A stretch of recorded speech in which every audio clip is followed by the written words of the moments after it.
Hi, I'm Robin Dillard, the Business Equality Advocate and founder of the Business Equality Network. I am here on Us People podcast with Savia Rocks.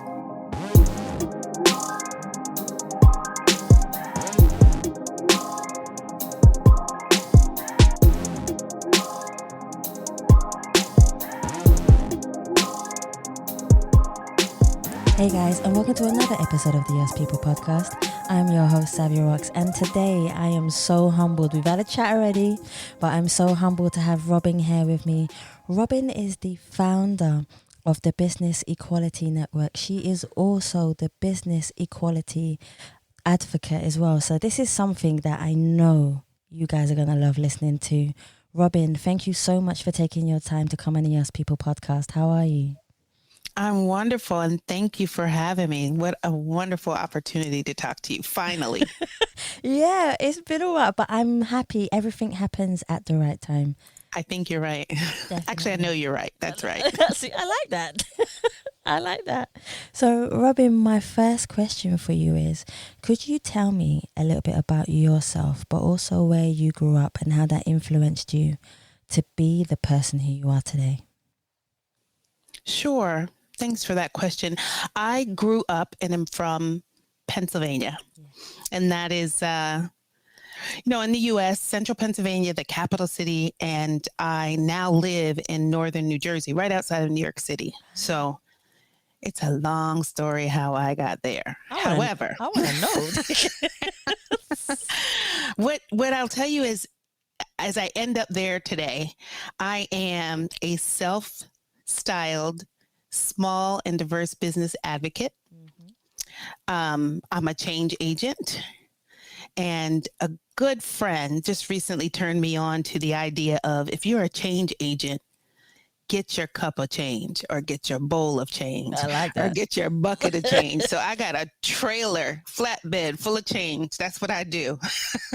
And by training, I have a master's degree in public policy. Yes. So I'm a recovering policy wonk. By trade, I've been a management consultant in a major IT company. And by heart, I'm a portraitist. And I found that out by accident. While I was living in the Caribbean. That's a whole nother story. Oh. And I was working, and there was a personal trainer who also was a photographer. So, my sister had to get her camera on. So anyway, long story short is I picked up photography at the time. And I brought that forward in my life, a lot of times taking pictures different places, but it brought me to an opportunity once I left the management consulting world to actually become a photographer. And I did it regularly, but I realized when I started the magazine that the camera was almost my way of connecting with people. And then when I was publisher, in order for people to take you seriously as a publisher, you can't carry around the camera. Right? You can't be in a gown, lashes, hair, and then trying to somersault onto the stage to get the shot. It's not a good look. I tried it. I thought it was cute at first, but it's like, you're going to have to hire people, put the camera down. And because of that, I realized that the reason why I'm a portraitist, because photography is with light, seeing with light, right? And I realized that I was taking portraits, but without a camera, right? My stories were the impression that people were making on me and me on them and connecting. And for me, I didn't realize that. I thought I was taking a picture. And then I realized that was just a mode or means to getting to connecting with people. And so once I was able to do that, I could safely put the camera down and then start telling stories about people. And the stories I was most interested in was about economic development, people's ability to pursue happiness, to earn money, those things that block you from taking care of your family. And for me, I grew up in a single parent household. Okay. My mother was a teenage mother in a time when obviously that wasn't a great thing to be. But she nailed it. She was awesome. And at her young age, maybe 18, she had me. By 21, she was working for a major U.S. company, global company, IT company. And I just was with her all the time. And she worked in procurement. And in particular, she worked in supplier diversity. And so I watched how big major companies would impact communities and diverse communities by having contracts and opportunities with these businesses. And so growing up is with that, watching them do that for minority businesses and women-owned businesses, and then doing it all over the world. An opportunity came later on after, me working as an economist and me working in private sector. I had an opportunity to start having a conversation about LGBT people in business. And because I had seen how much was being done for women and minority and veterans and all these different groups, it was quite natural to me to say, well, hey, what's going on over here? And I knew so much about the topic because I grew up around it. It seemed like a great, great opportunity, except for I'm not LGBT. So then that was going to be a problem. I was like, okay, so how about I just do this till the, most amazing LGBTQ person or same gender loving person comes forward and they can do it. I'll just hold the seat warm till they get here. Right. And I'm still holding the seat warm. I've really met some wonderful people, and it's been an amazing opportunity to surely advocate for people. I found out being an ally has been a strong position in this space.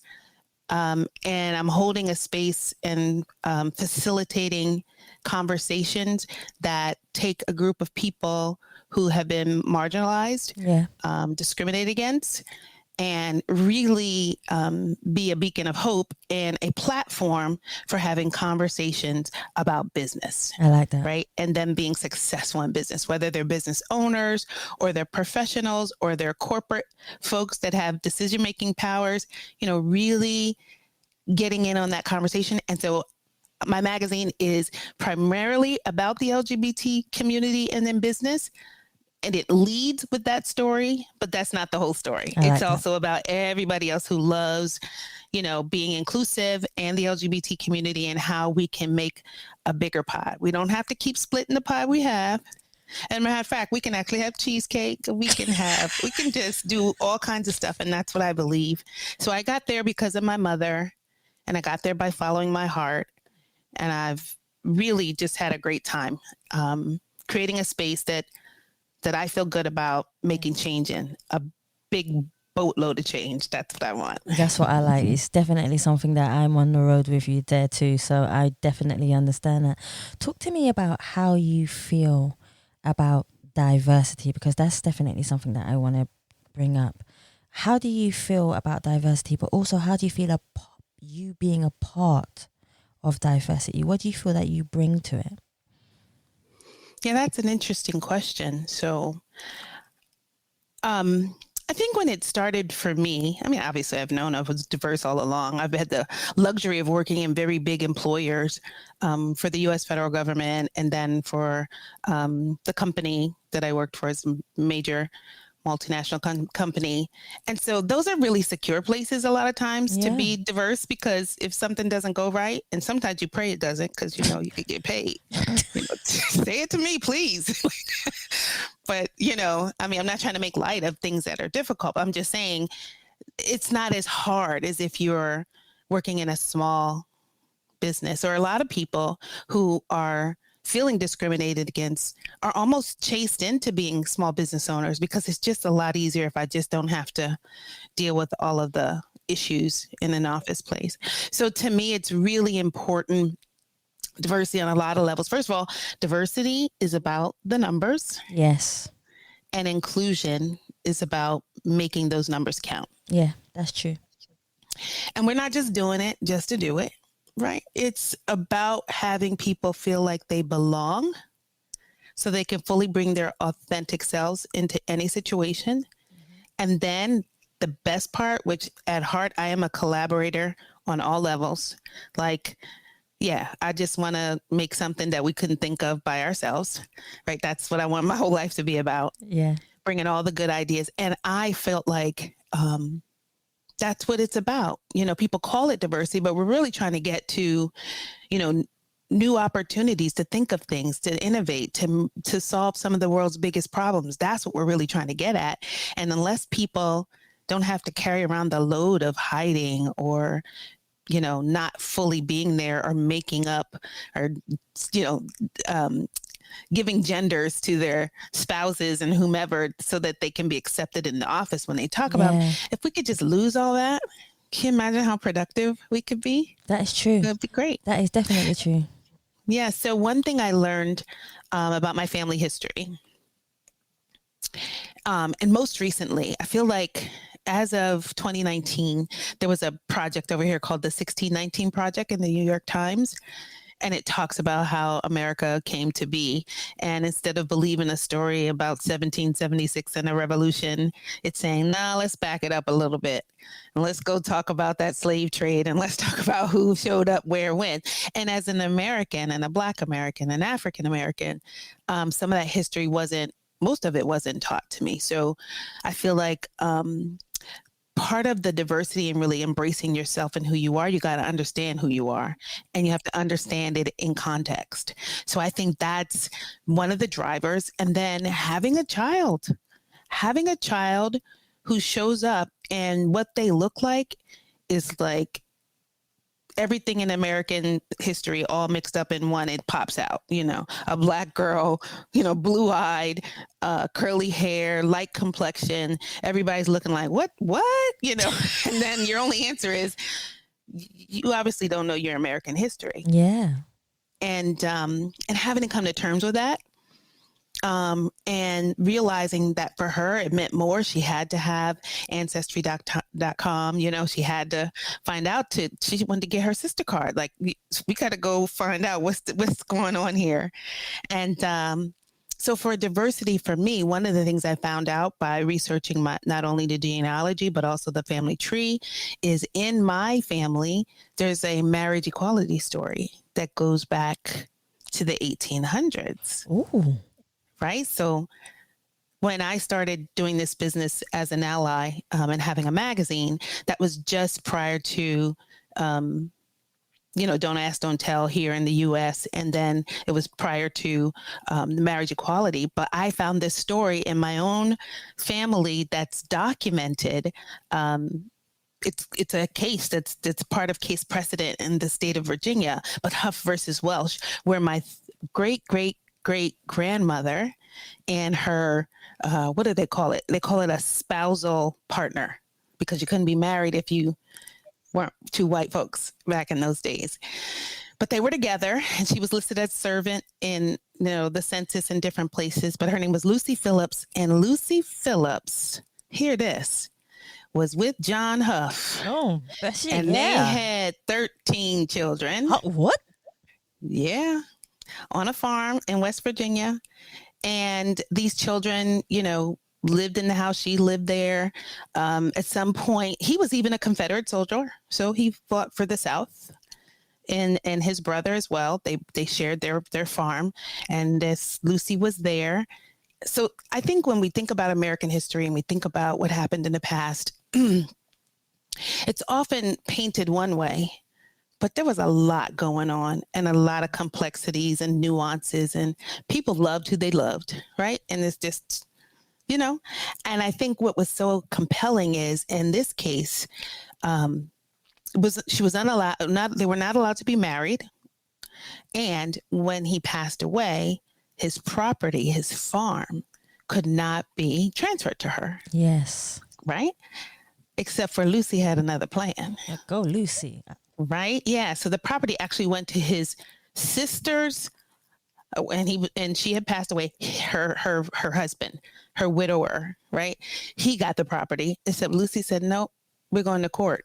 They actually went to court, and it was on appeal. That's what I'm saying. That was in my history, but I didn't know that growing up. You can Google it today. I just Googled it just to see. She appealed that case and actually won. And there's actually case history where in those days, so by the time she was not married, but had children starting in 1861 with this man. Okay. So the Civil War was going on, and they lived right in the path. So I'm like, you got a farm that's 200 acres or however many acres, and folks running up and down, shooting at each other. And y'all on the other side, you're on the Confederate side, but you got this woman over here and these kids, these light brown kids. How's this all? I don't even understand. Like, right? So I don't know what all that's about, but all I can say is the beauty of her going to court is that it was recorded. And it recorded all the pieces of the case, establishing that John Huff and his brother Edward Huff, who were both Confederate soldiers, which is crazy, were giving their property, their wills could not be contested, that their property was to go to Lucy and her children. See? And the neighbors knew them as a spousal couple.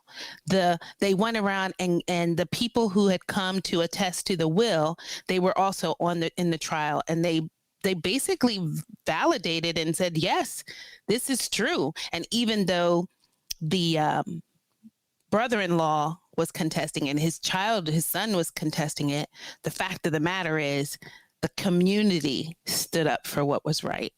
And even though the Loving versus, case didn't happen until 1964 here, where it wasn't against the law anymore for blacks and whites or people of different races, if you will, to marry, we had that thing going on back in 1860s in my family, and it proved right. And as a child, I did go to that farm in West Virginia.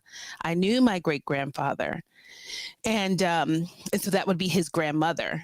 And but I actually grew up not knowing that heritage, that richness, right? And so that is something that's really important to me as a person of color, to really understand my history, understand the people in my background and in my family, and understand it in context, because it changes how you walk. It changes how you show up.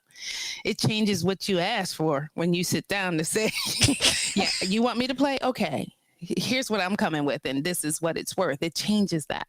And so for my 15-year-old, I wanted to make sure she was never confused. And her sister card is legit. Let me just say it like this. She got her ancestry, which we were totally against it, but she was having a moment. And so we just finally let it happen. The results came back, and girlfriend had 63% African, West African. Whoa. And she had 1% Native American, indigenous, whatever. And then she had I can't count, 33%. Yeah, 35% colonizer. That's what we call it. Hey. So then 2 years later, so that for her, that was everything. Because now y'all can't talk about me. When I step in, don't get twisted. I don't know why it looks like this, but here's what I am. I am a Black American. I am African American. Don't get it twisted.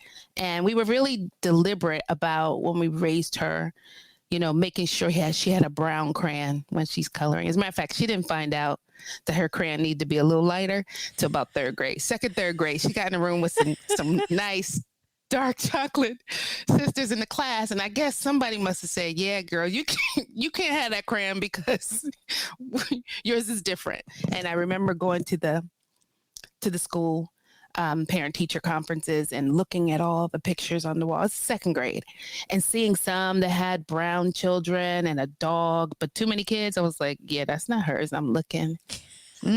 No, that house, that's not right. And no, her dad has no hair, so that can't be him. And then finally asking the teacher, I was like, where's Marie's picture? And she points down right there, right where I had been looking. Little light brown, peach almost, big curly hair. And all I could do was sit there and go, oops, somebody told her. But she's not confused. I didn't want her to ever feel different. And then as they grow and they get older, you have to shed light on what being Black is and what it isn't. Yeah, it's true. And I can tell you today, I have a social justice warrior who keeps me straight, honest, in my face with it all the time. She's fighting yeah, she's out there. She's in boarding school, being herself and just leading the way. She's a natural leader. And I just marvel. I'm like, well, good. I'm glad I waited so long because, yeah, she's out there doing it. And she comes from people who doing it, you know, been doing Exactly. it all along. And that makes me happy. So, yeah, that's it. That sounds good to me. That's a brilliant story. I love the story. That's brilliant. Talk to me about suppression or repression, I should say, because that is something that is important. How you spoke a lot about your daughter and finding out where she is from culturally.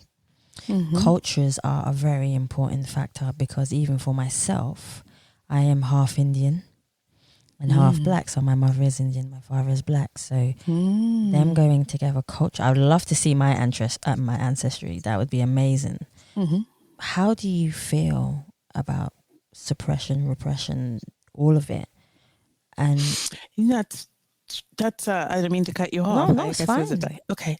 When I think about suppression and repression and oppression, right? Yes. They're all different. Yeah. There's subtleties there. For me, when I think about repression, that's, you know, me pulling myself back, right? Me shutting myself down. And that's like, for me, the end result of being oppressed and being suppressed. And you learn to shut yourself down. So it's interesting that you'd ask me that question first, because I think that's what a lot of my life has been about, is learning how to not repress, right?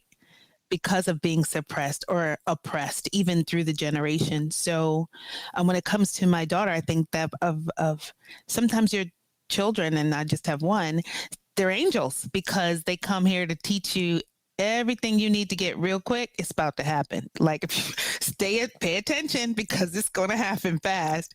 And one of the things you look at is when you look at a little girl who is African American, who does look the way she does. And, you know, in communities of color, especially with sometimes with Black women in general, that whole mentality of slavery and enslavement is kind of built in. There's behaviors, there's dysfunctions, there's stuff that's there that I wanted to make sure she was ready for. Because when I grew up, girls that looked like her in an all Black environment, it was difficult because they really couldn't fit in anywhere. It was, you know, you're not Black enough, or, you know, in other ways, you know, you're Black, so don't you forget it. You know, like that kind of thing would happen.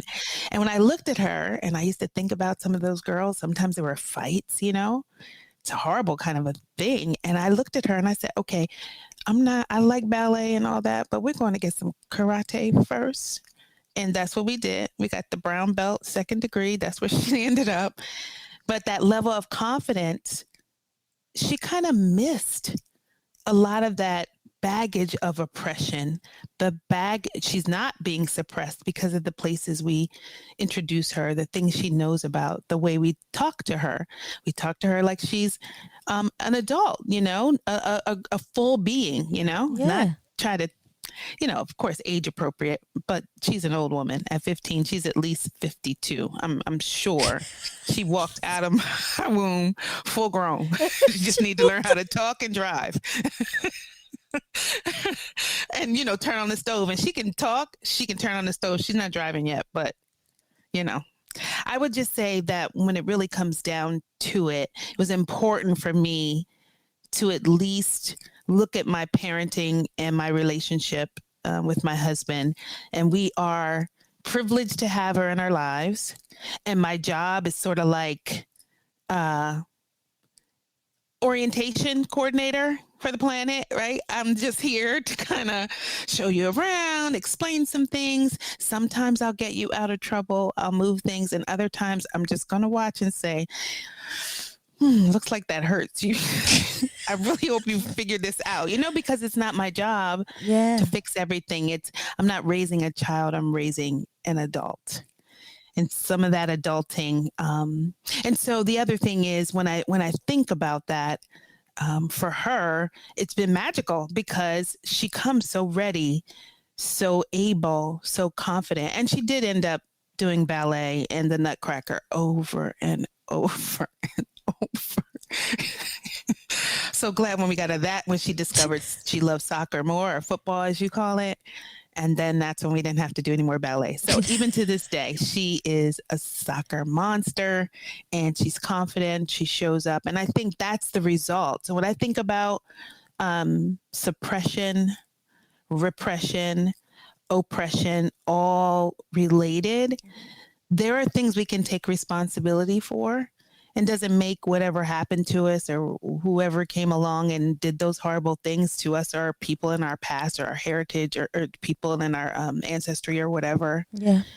We're able to take responsibility for who we are and where we are now. And I get to make a decision now. And I'm going to choose the side that feels more like love or more happy or to the light. And the things that drag me down are drama. I'm just going to let go of them. Let it go. Yeah. And like I was saying before, once I found out there were roughly 7.7 billion people on the planet. And I said, well, this couple hundred people I know, I don't like them that much anymore. I'm going to toss them and get another batch. I did that a couple different decades. But you know what's so funny? More recently, the people I knew first are now even more valuable to me. That's true. The people, because you start to appreciate their purpose in your life. And so this kind of sentiment is sort of what I bring to my work, so that people who feel oppressed, suppressed, or they're repressing themselves, like they don't have to do that when we're together. And actually, if they're open to it, and if I can figure out a way to help, that's what I do. So the magazine and the Business Equality Network are a platform for that. And it's a good stage and place for me to really be that portraitist, but without the camera. I like that. I definitely like that. I see that from so many different angles. It's amazing. Yeah, as a photographer, right? It's so many different angles. Talk to me about why you got into publishing. What was it about publishing that was so powerful for you to be able to have the content? I know that people can't see that you have the magazine on the table because it's just audio between me and you. But what was it about publishing that made you feel that this is something that you want to get into as a business and tell stories that other people in the world weren't doing? It's so funny you would ask that. That's a good question, because I don't think it was anything deliberate. Like I was explaining when we first started talking, our little pre-chat, where you said how you spent 8 months looking into how to do a podcast, and that you were trying to find your angle, and you do things perfectly. You want to make sure you do it right, not perfectly, but that you go for it. You're not going to half-ass the whole thing. And for me, I'm just following my gut, right? So what happened was I had left IBM. That's the company I worked for at the time. And well, actually, let's back that up. There was a resource action. I was given a choice: sell servers or software, or take the package. And I was like, I don't sell servers and I don't sell software. And I'm a public policy person who likes photography. So I'm going to gamble on me, right? I'm bailing out. So I left. And at that point, I was a photographer, and literally I was doing photography for a magazine company that had a business magazine for women and one for minorities. Yes. And since I was photographing one time in Orlando, Florida, for that magazine company, and the client at this time was IBM, they were having a town hall meeting. And I was doing my thing where, I'm covering this, and the little business owners that are there, I take them and photograph them. And one time the magazine company actually had a fishbowl where people could drop their card in, and then one was selected, and that person was going to be on the cover of their magazine. And only problem was the guy who actually won the opportunity, well, he didn't. Let me take this back. I've already talked about my family history. He does look like he could be a cousin that I know about in my family. Okay. But he didn't appear to be a minority person. So he didn't fit in that magazine.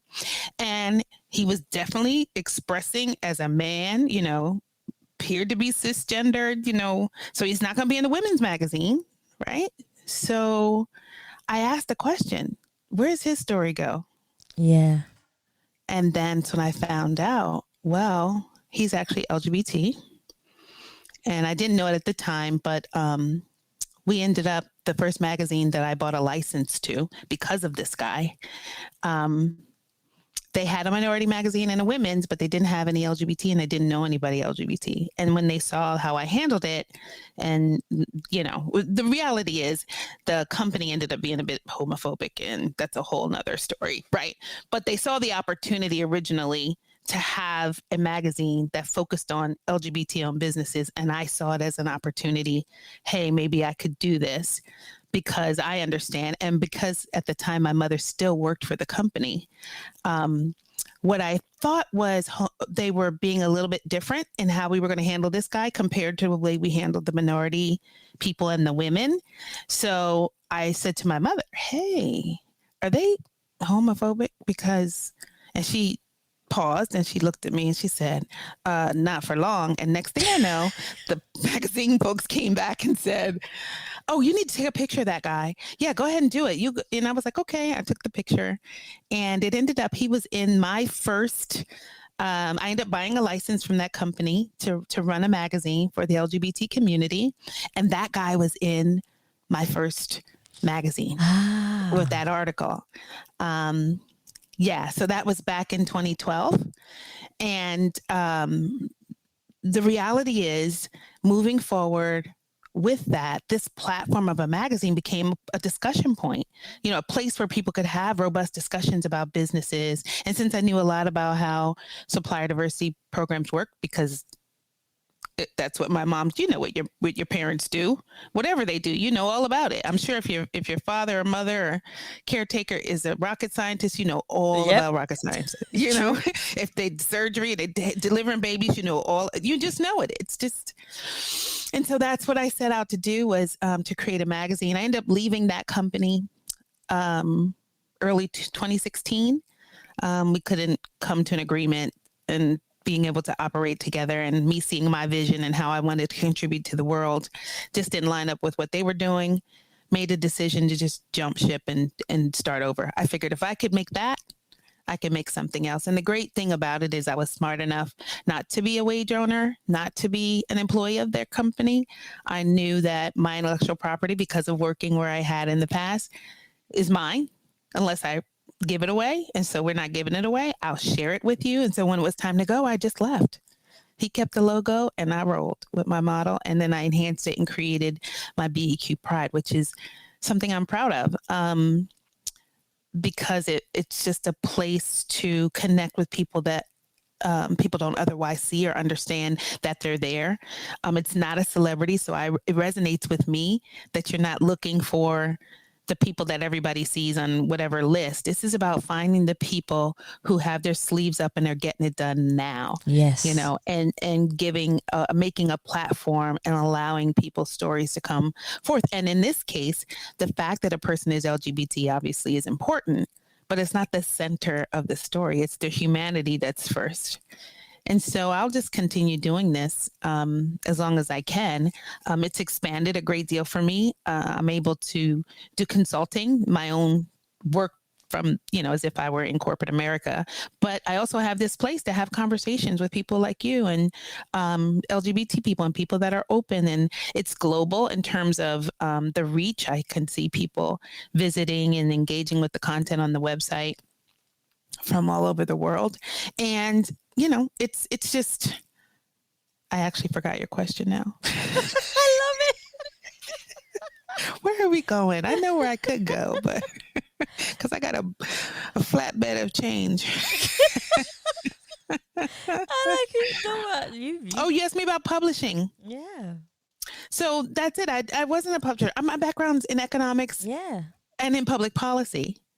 And there's no part of me that's a publisher. So I have to hire those skills. I had to even learn what a publisher does, right? Because I'm here on a platform connecting public sector, private sector, and civil society. And then, oh yeah, I better make some money. It was kind of an afterthought, right? I'm out here following, you know, connecting with people, creating portraits with my soul. You know, I'm out doing this thing. And then, oh wait, I have to make money. Folks going to private school. Like, You need a roof, so that part was, had to come to terms with that. But really, and the other thing is this topic of supplier diversity isn't one that's very, people sort of understand it, but it's still like in the US anyway, it's like the best kept secret, except it's not supposed to be a secret. I mean, if you think about it, I don't know about the demographics in where you are, but here by 2044, the minority will be the majority across the board. It's already that way for young people. Yeah, that is true. Right? I do agree with you there. And so people look at supplier diversity and they think, oh, this is the right thing to do, or we do it because we need to give back, or they have all these wonderful sounding reasons why they're involved.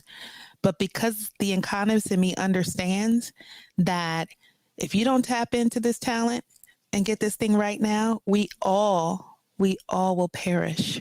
Because right now, if you are not sourcing from diverse communities and you're not planting seeds and helping businesses to develop, and they're going to be the majority of your population, where are the innovations supposed to come from? Exactly. How is this supposed to work? Exactly. So for me, the publishing then became a platform to have this conversation. And even this year, supplier diversity started in 1968 as an answer to a problem of civil rights in America, addressing the idea of Martin Luther King being assassinated and the Kennedy being assassinated, and the desperation people felt with not having jobs or, ways to better themselves, being excluded from things, not being able to go to different places, these programs sprouted up because they wanted to give people an opportunity to be a part of the equation. So big companies like GM, General Motors, IBM, AT&T, but it was a baby bell then, but AT&T all started these programs and basically created businesses in their supply chain that would be owned by diverse people. And that way you were investing in the community, giving people a reason to not burn something down because you're helping them to get back into the community and building. And it was a beautiful thing. I really do think so. I mean, the titans of the industry and government set out to try to get this thing going in the right way. And then when you think about it, though, after 50 years, you know what happens?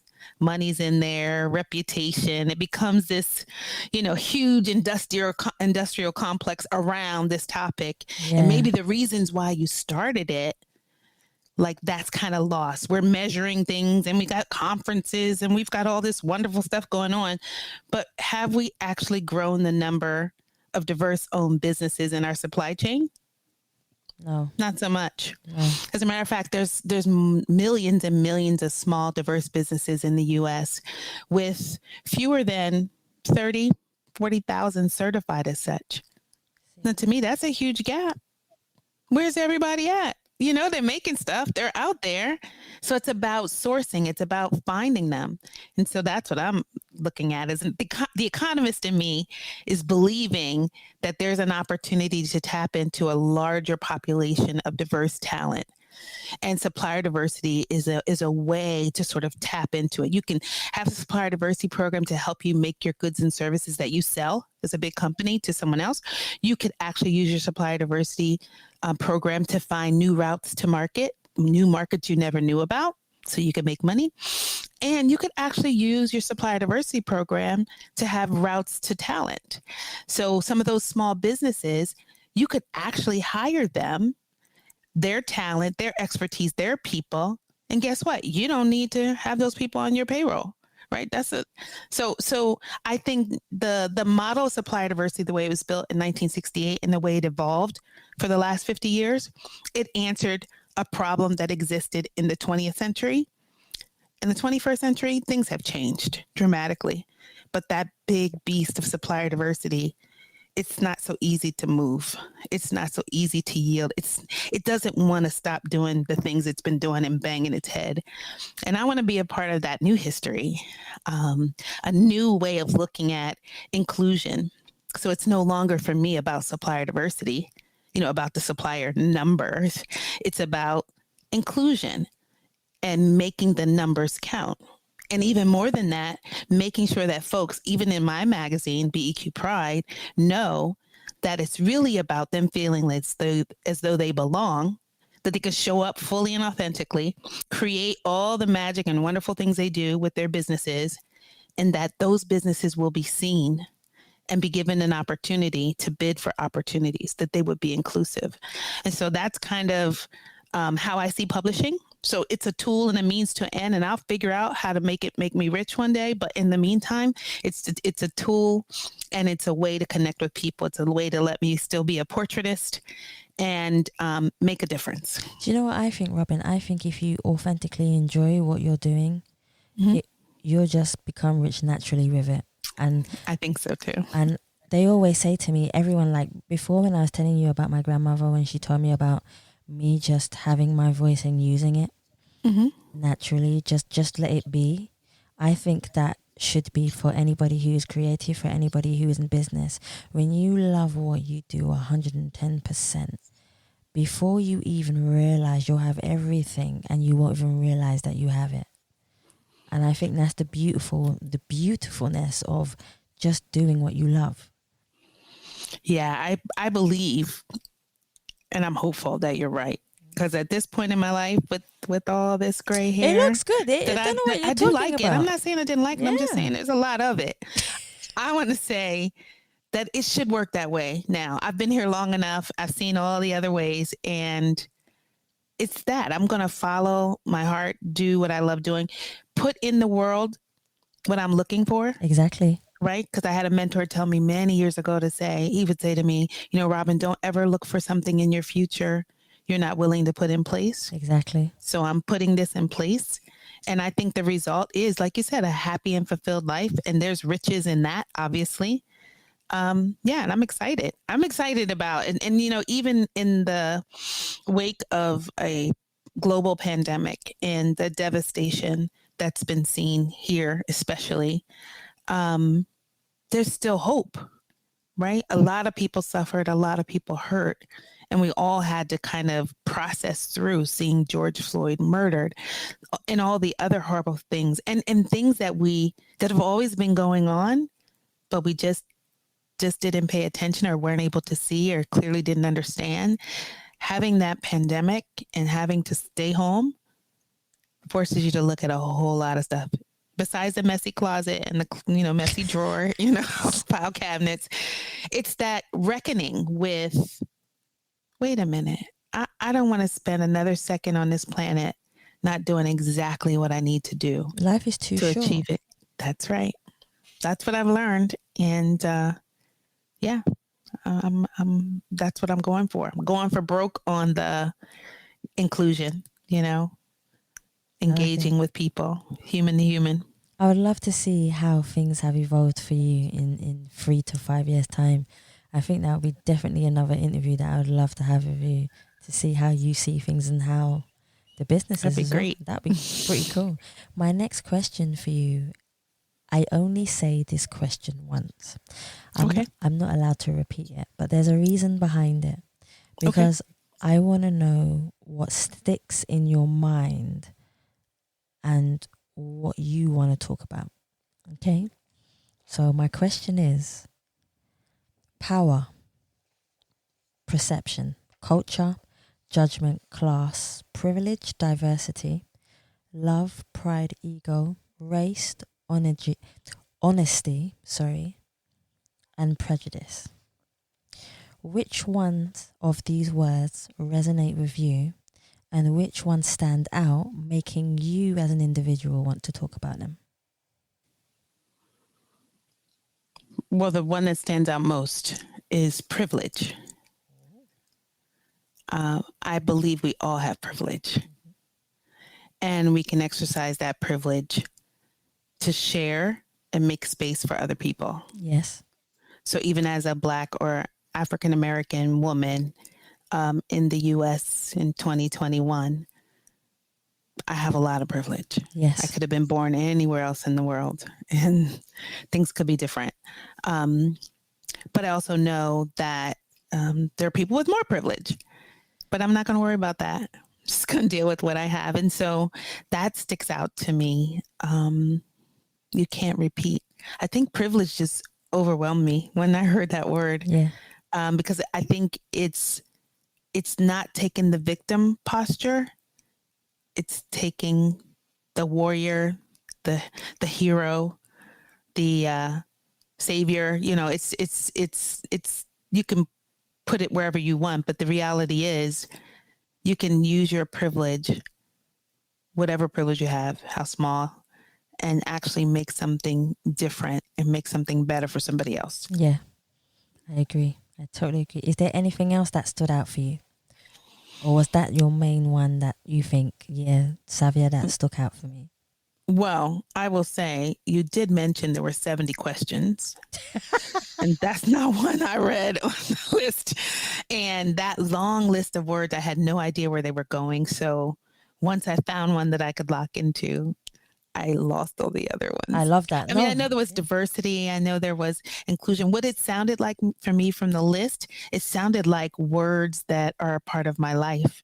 It sounded like words that are in my magazine or words that are in my world already. So all of them were like a big salad, you know, a big, you know, but if I had to hang on to one, it's a belief in that there's value in who you are and where you are, and you do what you can with what you have. I like that. And that's where so I look at what I have as privilege, and I'm going to use it I like to help that. others. I definitely like that. What if you could work with one civil rights activist? Right. Oh, her brain is ticking already. I haven't finished it, but I'm gonna say, if there was one civil rights activist that you could work on within your magazine or on a project, who would it be, and why would it be that particular person? Wow. The people that just flashed across my my mind. I'm just gonna go with the first one, and I'm gonna say James Baldwin. Ooh. And I know there's just been a big resurgence with him and his voice and his ideas now, and it's just so profound and moving in this day and age.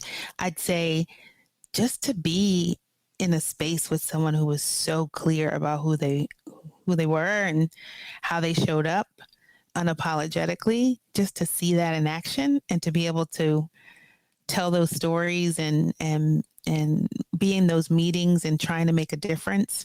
Yeah, that would have been pretty cool. Yeah, definitely. In a project, like maybe whenever he went to, was he in Italy for a long time or Morocco? I don't know. He went to so many exotic places and was writing from there to get away from the oppression and issues in America and I would do the same being thing. a Black man. Mm-hmm. I would do the same thing. Yeah, I would want to be around that. And I see so many cool photos of the photo sessions that he was involved in with his cigarette and those eyebrows. And I imagine him being really thin and a little petite guy and an afro, and just like he calls himself ugly, but then just looking at just like the whole of him is just like too much, like you can't even behold it all. It's just, you know what I mean? It would have been fascinating and would be fascinating. I think the book Begin Again by Eddie Glaude Jr. from Princeton really did sort of, through Eddie Glaude's eyes, sort of watch him befriend, Jimmy, he calls him in the book, Jimmy, like it's his buddy. That was cool. And to think about that. So yeah, James Baldwin, definitely. And there's about a backup list of about 5 more, but James Baldwin. Okay. Do you have your backup list? Are they there? Go on. They're there. They're right here. Go on. Talk to me. Audre Lorde. Ooh. Absolutely. Bayard Ruskin. And I would say, now I'm looking at it, everybody's gay. So yeah. Oh, I forgot. Long time ago, I heard, what's his name? He was Meathead on, that was his name on, see, there's my age, Archie Bunker and All in the Family, and Rob Reiner. There you go. I had to go backwards. Rob Reiner, I heard him on stage. I met him once, and I heard him on stage say that he was gay adjacent. And so that's how I call myself. I'm gay adjacent. So I'm finding out all these big movers and shakers, even in the Harlem Renaissance, when you're thinking about big movements, LGBT people being there and such a big part of the story. I think that just resonates with me now as an older person. And when I'm looking back and surveying American history, the real American history, and you're putting it, people that have had to struggle or have had to come to terms with who they really are amidst people saying who they can't be, they've had the chops. They've been in there getting it done long time ago. And so when I read stories about them or understand it, it gives it a richness and a complexity that makes it even more fascinating. Yeah. And the humanity then really comes through.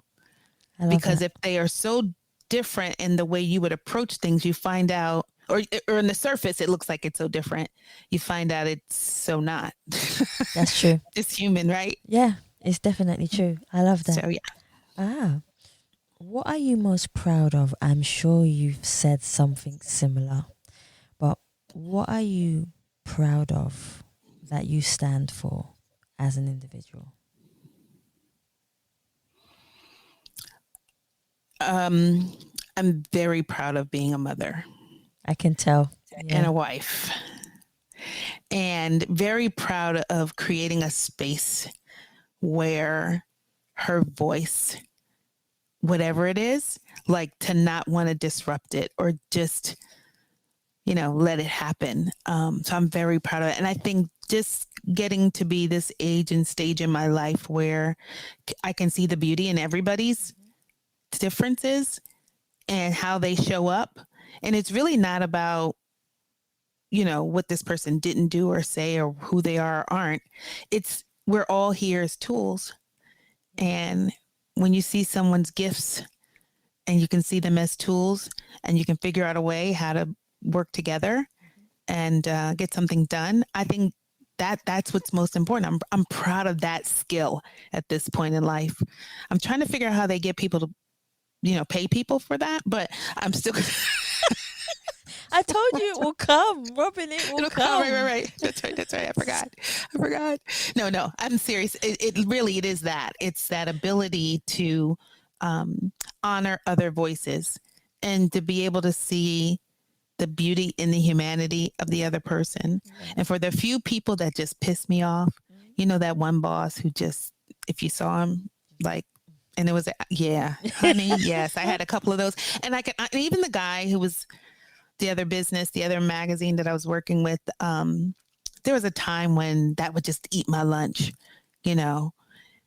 just get so angry with him, take me out of real time, just wanting to call him all kinds of names or whatever. And now I'm at the point where I just laugh because I just realized that was just all part of the journey of getting to be who I am and being bigger than that and being responsible. Because most times when you're mad at someone, you're really mad at how you fell asleep or you weren't looking, you weren't paying attention and they got over, right? You're really mad at yourself. And so I would say when it comes to even with my daughter, just her not having to waste a lot of time on those kinds of things, to have a voice, to be able to understand sort of how she can move a room, how she can do good and not be afraid, and how she can stand up for who she is and be proud, and knowing that her Blackness isn't about what she looks like, it's about who she is. Yeah. Right. And that's the part. I mean, so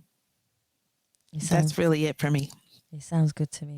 I wish people can see your face when you're actually talking because there's a reason behind it because okay. your expression and passion. Let's do a screenshot then. Expression and passion. Let's see. Full page. Let's see. Visible part of the page. Let's see. Look, she's doing a screenshot, guys. Look. Oh, I shouldn't hold my mouth like that. That wasn't good. Hold on a second. Did I mess it up? No, I didn't. Okay, one more. I'm smiling this time.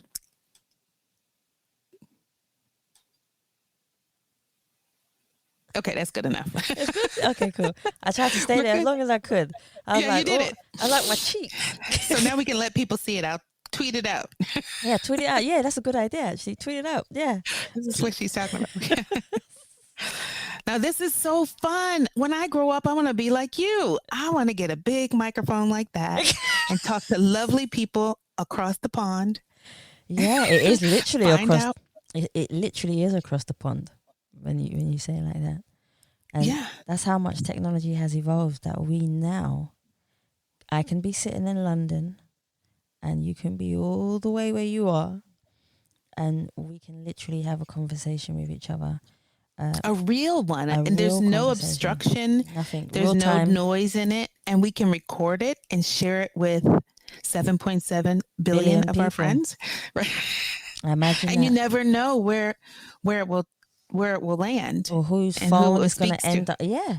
And whose phone they might contact you and say, I loved what you done in the interview. And this is another reason about the podcast, because you never know who is going to listen to your podcast today, in a month, in a year.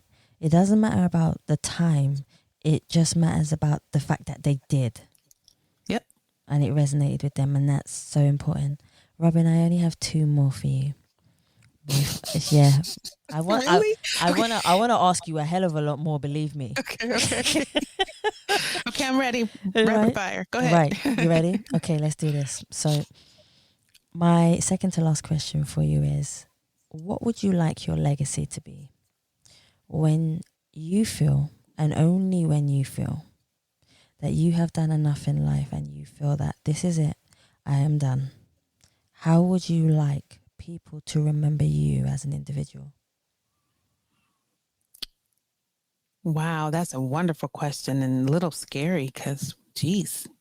I would say she came, she did, and I felt good while she did it. Yeah. Yeah, the legacy is she was here and she made a difference. And I feel good. Like, I just felt good when I was with her. She just made me feel so good about myself. I felt like I could just go to the moon and back. And when I hear people say that, then I realize that's how I want to feel too. Yeah. And so if I can give that, yeah, that's cool. See? That's it. I love it. That's it. That's all it has to be. Robin, my final question for you is, sure, if I've had the pleasure of finally getting to interview you, and I've enjoyed every single second of interviewing you, believe me, where can people find you on all your social media platforms if they would like to get in contact with you and to even find the magazine? Where can they find you? Well, that's so easy because I am absolutely not hiding from anyone. So just a simple Robin Dillard, and it's Robin with an I, and D as in David, Illard. I'm Robin R. Dillard on Twitter. I'm Robin R. Dillard on Instagram. I am Robin Robinson Dillard, or Robin Dillard on LinkedIn. The magazine website is Business Equality Magazine, all one spelling, all one word. And you can leave messages for me there through the contact forms. Follow me on Twitter, on Instagram, on Facebook, all of those places. And ideally, I'm here to help. I'm here to be a resource. So if there's something I can assist with, and I also have to give a plug to, I forgot, I have a staffing business now. We're doing executive recruiting and staffing, and very much so focused on diverse talent, but any kind of talent. So that's a new venture my husband launched into, and I've been supporting. So we're excited about that. So if you need some help in staffing your business here in the U.S., we can help. But in terms of my magazine, if you know of or are an LGBT person or an ally to the community with a compelling story about your business and who you are, and you're putting your fist up, what does that mean? I have a wife. I've been married for 3 years to my wife.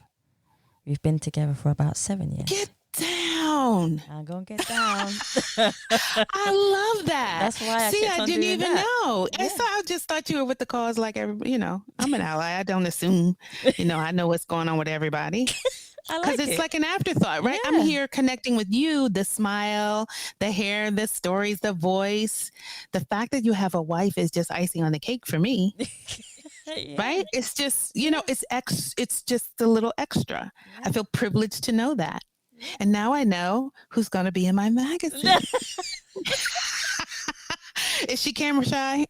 No, she's not camera shy. Okay, She's all good. good. She was in the army for 20 years, so yeah. Okay. So yes, yeah. So I had no idea. See, that wasn't on the little cheat sheet, little notes I had. But then again, these young people, none of that matters anymore. yeah, that's what's This just so not interesting, right? It's like, I do these interviews of leaders. We do a list of 40 leaders under 40 every year. We announce it January 1st. oh cool. And our leaders are amazing. You hear me? Amazing. And it's because I used to go to so many conferences, Savia, and there would be people that were 45, 50, 60 business owners. And I was like, well, where are the young people? Yeah. And I already heard a long time ago, if you want to stay young, find the young people. Tap in. Tell me you need some help. I used to wear cowboy hats, by the way. Let me tell you that. Ooh. And sometimes the young people would say, you shouldn't wear that, Miss Dillard. You shouldn't wear that. And I would look and I was like, see, this is where we part. This is my hat. I'm wearing this. That's all right though, But what I'm gonna say to that is that the young people don't look at that. My daughter and her friends, that's just like you like blue. Yeah. It's just that. And there's so many different parts of who we are, but what we are first is human. Yes. And love and fear and hate and prosperity and abundance and all those things have the same feeling for us. So if you can get with that relationship with someone first and get that straight, then the rest is good. See, I like it.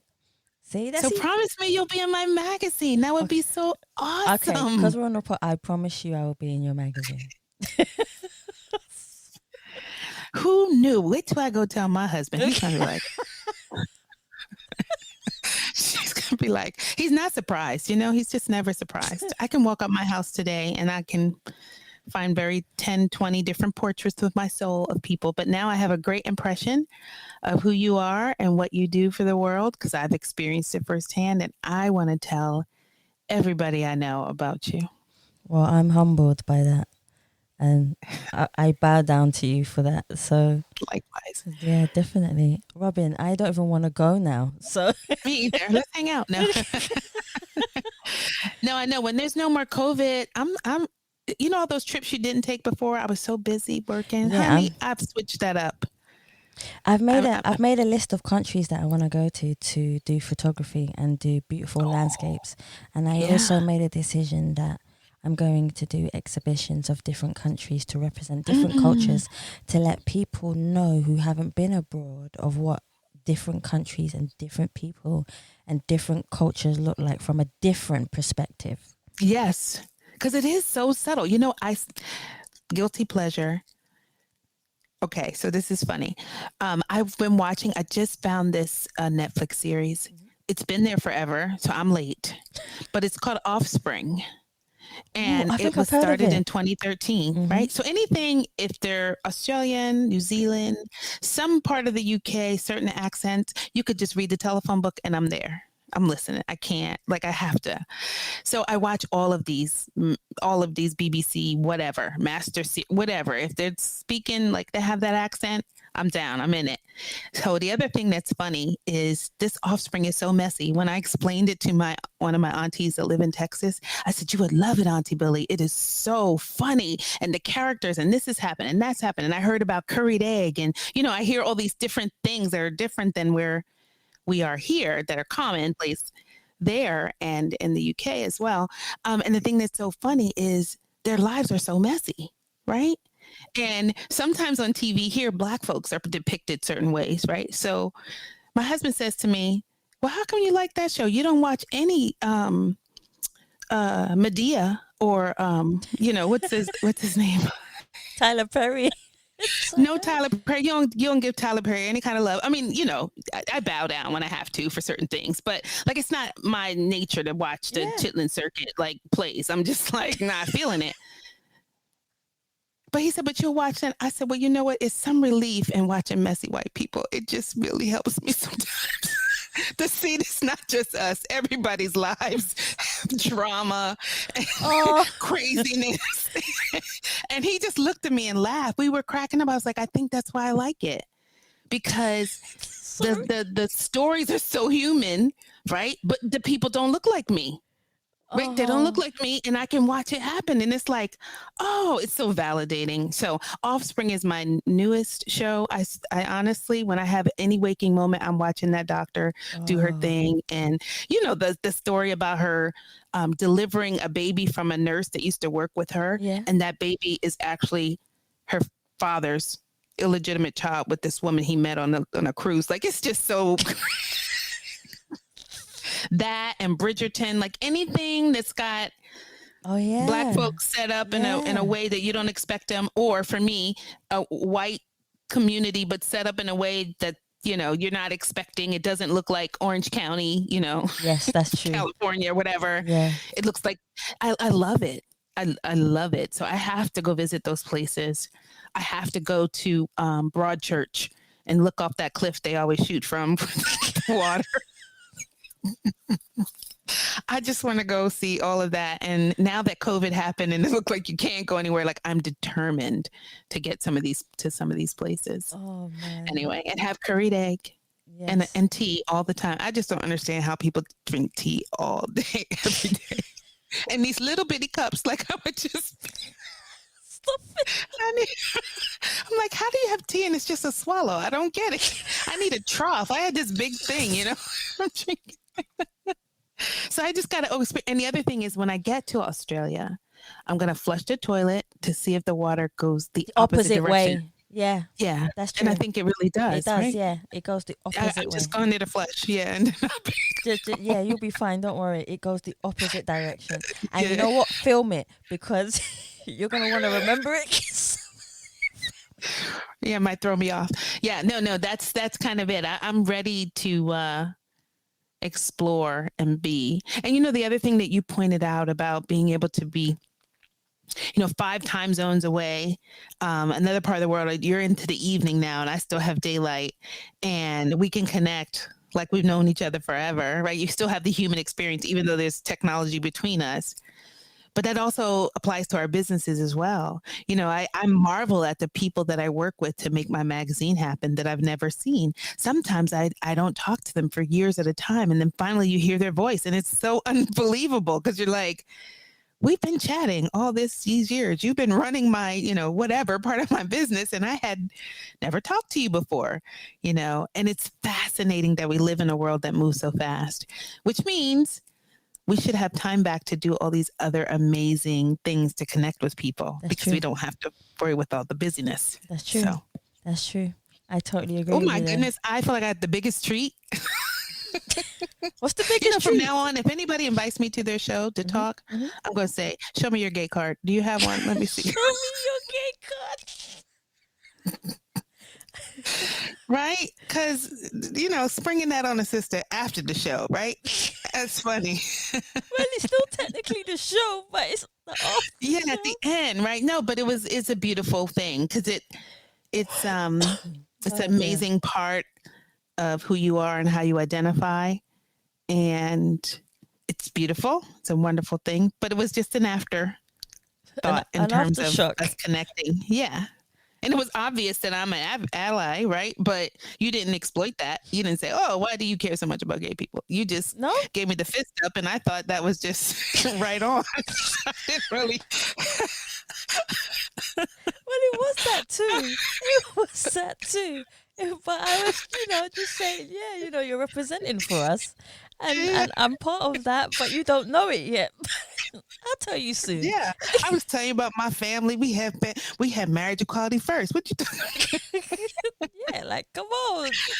Yeah, no, you got my truth out of me. Wow, nobody's ever done that. Oh, you know, like that. Like you, I'm spending my time, my hours, my days thinking about how to level the playing field, not just for you, but because of you, right?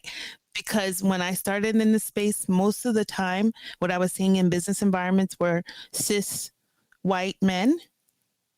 And it made the plight and the issues that we were talking about, because obviously cis white gay men are being discriminated against, definitely. But people couldn't see past that, right? They were like, well, they're still just white men. But the reality was the community is so much more. It's everybody.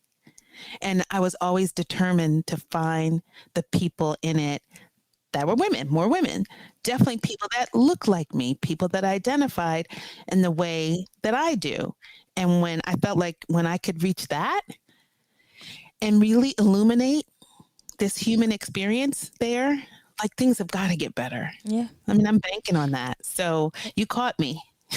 That was like if you had to, one of those shows where they trick people into, you did it, because I did not.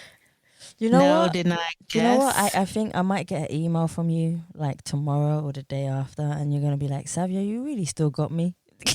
You really still got me. You did. You got me. As a matter of fact, that's perfect, because I had no idea. And so I usually investigate things because I have a magazine, but the way you presented what you were doing, it was so matter of fact. And I was just going to go on the ride with you, us people or US people or whatever this was. I was just going to go and thought, and actually had this interview happened when we originally planned it, it wouldn't have been the same, because I'm a different person. I'm different, and life happened, and I can see clearer, what I'm doing and why I'm doing it. And now that I have the gift of being interviewed by somebody in the community, someone really seeing me, it makes me emotional. Oh, see, I don't even know what to say there. On that positive note, I'm going to end the podcast by saying, Robin, I have so much gratitude, love, and respect for you for coming on the podcast. Thank you for showing your emotions. Thank you for showing your kindness. Thank you for being a proud mother. And thank you for representing for the LGBTQ plus community. Continue to do so. And I will always have your back if you need me. Yeah. And I want to thank you so much for that. Thank you. Thank you. Thank you. Oh, you're welcome. Guys, thank you so much for listening to the Us People podcast. Please remember you can subscribe and leave us a review on Spotify, iTunes, Google Play, and any other platform that you prefer listening to. Please also follow us on Facebook, Instagram, and Twitter. And you can also donate to the Us People podcast by simply going to the Savia Rocks website or just typing in paypal.me/Us People podcast. Guys, thank you so much for listening. Stay happy, stay positive, and as always, please continue to be kind to one another.